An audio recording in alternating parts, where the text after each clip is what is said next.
This time I'm going on about what makes a good action scene in a movie, taking it as read that technical competence is a given. That's a whole other 10-minute video. Don't forget to press record. Why not shoot in focus? Is that coffee cup meant to be there, Amelia?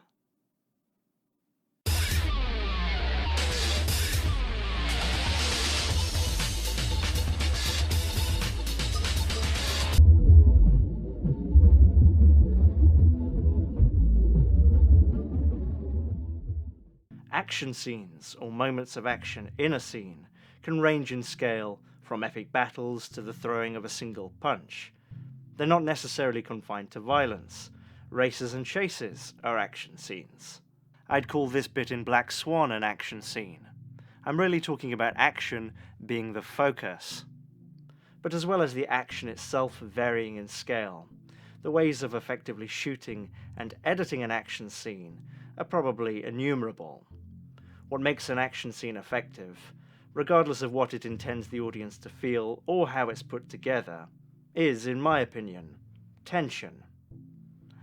In the film as a whole, and in the scene itself. Son of... Saving Private Ryan's famous beach holiday scene is gritty and gruesome. The camera shakes, the cuts are often quick, and especially for such a large-scale scene, it is pretty long. I think it's attempting to give the audience an insight into what it was like to be there.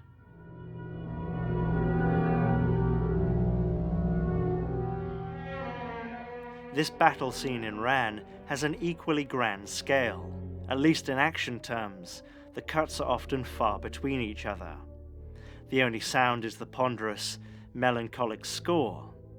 I think unlike Saving Private Ryan, this sequence is more about considering the effect of war rather than exploring what it feels like to literally be in battle. Both films build up to these scenes. The D-Day invasion in Saving Private Ryan is very early in the film, but we don't join Tom and Tom halfway through a mortar stomp, and both films invoke danger and dread. We, the audience, don't really know what is going to happen to the characters, even if we can guess. And it doesn't have to be that different styles invoke entirely different effects. Alpha Dog and Bad Day at Black Rock are two very different films. You're so scared now you probably drown in your own sweat. Before that happens. Couldn't I pick a fight with you if I tied one hand behind me? Alpha Dog is essentially about a small-time drug dealer who overreaches, quite a bit, when he kidnaps the brother of someone who owes him a debt. As it so happens, that debtor is also an insane person and adept pugilist, played with incredible intensity by Ben Foster. Hello! Hello! Bad Day at Black Rock follows John J. McCready as he travels to a tiny slice of nowhere, looking for a Japanese American whose son saved his life and died in the process while fighting in Italy in the Second World War. The place he finds himself in is immediately hostile and wants him out. This eventually escalates to confrontation, where the one-armed McCready seems to be clearly outmatched. Unlike that, in Alpha Dog, Ben Foster's character, Jake Mazursky, aggressively searches for his brother. Mazursky could not be more different to McCready. He's fueled by personal rage that is unendingly pouring out. McCready is tempered and motivated by doing what he thinks is right. In this scene from Alpha Dog, Mazursky becomes aggressive when people don't answer his questions and initiates a fight. In Bad Day at Black Rock, McCready is confronted because he's been asking too many questions. If I tied both hands... But then they both proceed to fight and not just win, but entirely dominate their opponent. And you can see how different they are in stylistic terms. There's not a great deal of cutting in Bad Day at Black Rock. The camera is virtually static. The shots are varied, but nowhere near as varied as we see in Alpha Dog. In Alpha Dog, the scene cuts quickly, and quickly between close and wide shots. It's not The Matrix, but there's a considerable amount of fight choreography and martial arts proficiency, especially next to a comparatively simple sequence. But I think in the context of the films, the effect is the same, Both scenes elevate a character we didn't necessarily think of as feeble, but didn't realise was so capable. They both managed to make something that seemed unexpected and unlikely play out in a believable way. There's a cathartic nature to them that's dependent on the context of the films they're in. I think it's worth saying too that both scenes make fighting look painful. That hand to the throat looks like and sounds like it would hurt. But really what makes these two scenes work as action, and what makes the Saving Private Ryan water birth scene and the Hieronymus Bosch by Akira Kurosawa battle scene in Ran, is tension. But I think it's important to say realism can be a great contributor to tension, but isn't necessarily necessary or appropriate. Ultimately, there are many ways to create and maintain tension, and many ways to screw it up. What works for one film won't necessarily work for another. Something like Rush Hour might not initially seem to be a good example of a tense film. It's a buddy cop film with martial arts instead of hand cannons, and it's a comedy. But there is tension in it. Jackie Chan and Chris Tucker have chemistry, and there's tension built in their relationship and how it evolves. And the action scenes really build that, with both physical comedy and impressive fight choreography that carries through personality. Watching Jackie Chan on screen is like watching a great artist paint, except instead of making a Napoleonic battle scene, he's making us think that he really is in great peril. We know it's a movie, we know he's not going to die at the 20-minute mark, and yet the movie succeeds in making us suspend our disbelief. In something like Old Boy, the suspension of our disbelief is hinged around the same thing. Will our hero prevail, and how can they? This unbroken shot in Old Boy has the protagonist overpower a numerically superior foe, who really should have brought a gun or two, through sheer will and sheer skill.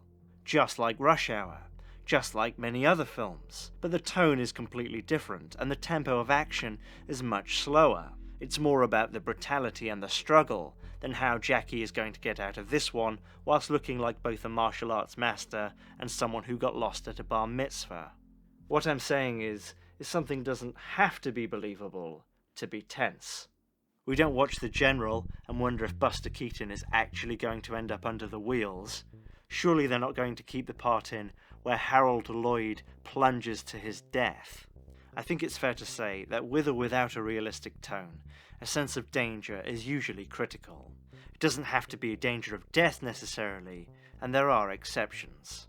This pastiche of an action scene, which itself is a competent action scene, in Hot Fuzz, has our hero tenaciously chase down a shoplifter. Whether he catches the guy or not isn't important to the story. The scene's more about establishing the character. But as a short sequence, it is tense. There might not be imminent peril, but it's not obvious what will happen. What matters is that the audience are invested in what's going on, and that they don't automatically assume they know what's going to happen.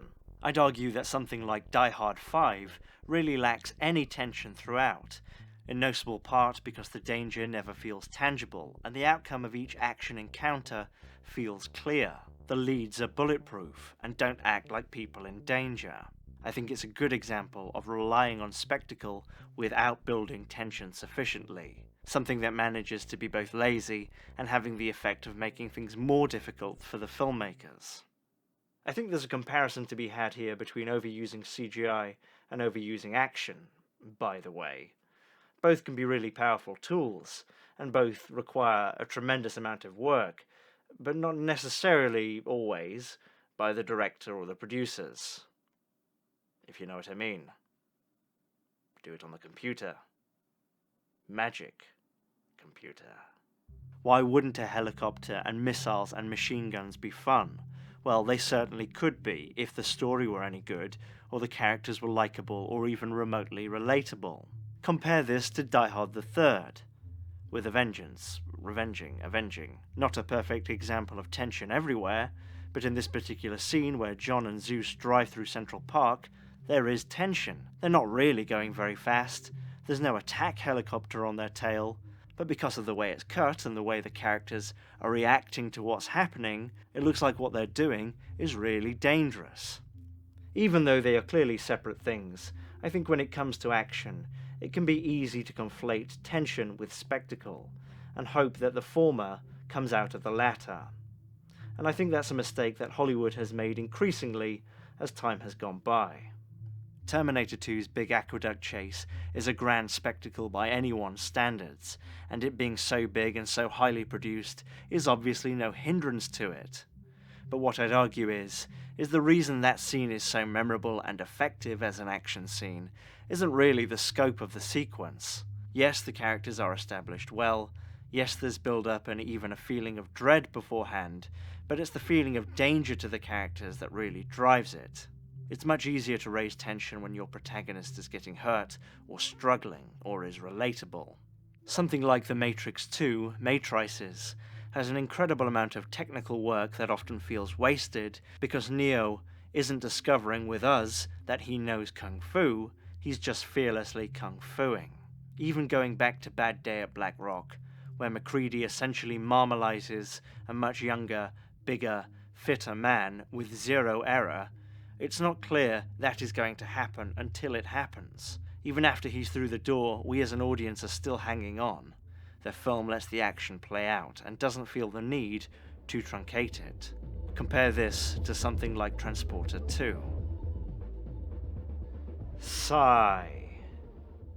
It never looks like Jason Statham, here playing himself, is in any trouble. It's not a weighty, gritty fight, and it doesn't have the invigorating feeling you'd get from watching an expertly executed fight scene. The Stath isn't fighting for his life, and there's no suspense as to how he can overcome his situation. He'll just beat everyone to death.